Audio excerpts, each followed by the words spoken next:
अस्सलाम वालेकुम। आप देख रहे हैं Ali Muawiya electric YouTube channel. मैं हूं आपका दोस्त अली।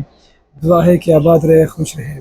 आज मैं आपको इस वीडियो के तवसत से बताना चाहता हूं कि आपने किस तरह इस बैटरी को डॉन्जन जो बैटरी है इस साको इन्वर्टर के साथ आपने कन्फिगर करने हैं, यानी BMS इसका एक्टिव करना है। तो फर्स्ट ऑफ़ ऑल जो है वो आपने बैटरी के अंदर आ जाना है। यहाँ पे जो सेटिंग है वो आपने पायलोन रखना है। मैं आपको बताता चलूँ, ये देखिए RS485 जो है वो पायलोन यहाँ पे सिलेक्ट हुआ है। इसके बाद आपने अगला स्टेप ये लेना है कि इन्वर्टर के अंदर आपने आ जाना है। यहाँ पे जो 5 नंबर का सेटिंग है वो उसको आपने भी पायलोन सेट कर लेना है।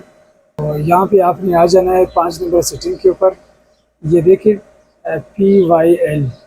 तो PYL का जो है वो एब्रीवेशन है पाइलोन, PYL। और यहाँ पे बैटरी के अंदर अगर मैं आपको दिखा दूँ तो यहाँ पे देख सकते हैं कि यहाँ पे भी पाइलोन जो है वो एक्टिव है।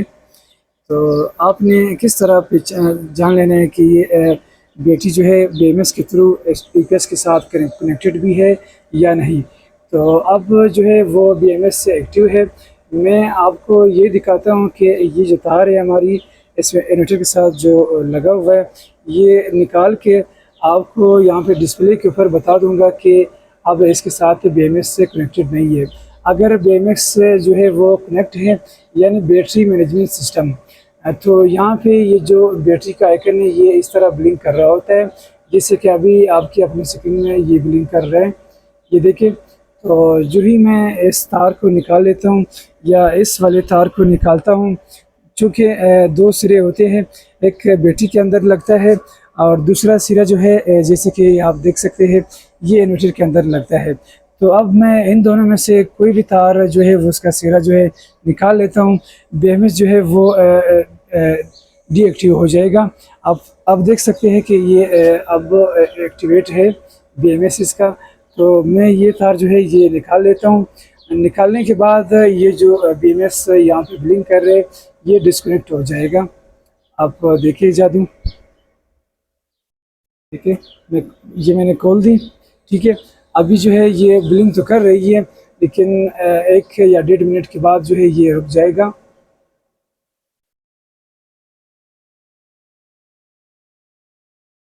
देखिए यहाँ पे अब जो है ये अलार्म मोड में भी ये शिफ्ट हुआ, क्योंकि ये जो तार है केबल है BMS की, ये मैंने यहाँ से निकाल दी थी। आप देख सकते हैं कि ये जो अभी BMS ब्लिंक कर रहे हैं ना, ये थोड़ी देर के बाद जो है ये रुक जाएगा।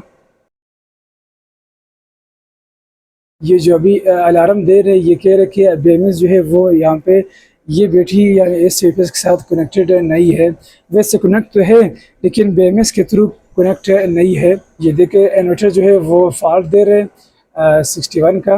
61 का मतलब ये है इस इन्वर्टर के अंदर ये जो बैटरी और इन्वर्टर है ये आपस में कनेक्टेड नहीं है। तो ये आप देख सकते हैं कि यहाँ पे ये जो आइकन पहले ब्लिंक कर रहा था ये अब स्टेबल हो चुका है। तो जो ही मैं अब ये तार दोबारा यहाँ पे ऐसे बैटरी के अंदर लगाता हूँ, तो यहाँ पे वो जो बैटरी अभी आपको स्टेबल नज़र आ रही है, ये दोबारा जो है वो चलने लग जाएगा।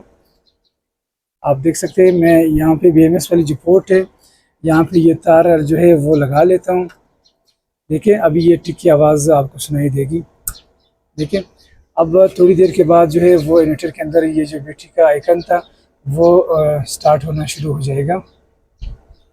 ये फॉल्ट जो है ये भी खुद ब खुद अभी जो है वो ख़त्म हो जाएगा। देखिए ये आप देख सकते हैं कि बैटरी जो है वो अब इसने सपोर्ट कर ली। इस साको इन्वर्टर ने ये डॉन्जन की बैटरी लगी हुई है, तो आप देख सकते हैं कि ये प्रॉपर अभी वर्किंग कर रही है। जो फॉल्ट दे रहा था फॉल्ट जो है वो अब ख़त्म हो चुका है। अब मैं दोबारा इसे निकाल लेता हूँ। चले अब इसे निकाल लेता हूँ। पहले तो वो इन्वर्टर के अंदर जो लगा था वो मैंने निकाला था। अभी आपको दिखाता हूँ इन्वर्टर के डिस्प्ले के ऊपर। अभी दोबारा से ये इन्वर्टर जो है वो फॉल्टी कंडीशन में जो है वो आ जाएगा। देखें 61 जो है वो नमूदार हो चुका है। वो BMS जो है वो भी अभी ब्लिंक करना बंद कर देगा।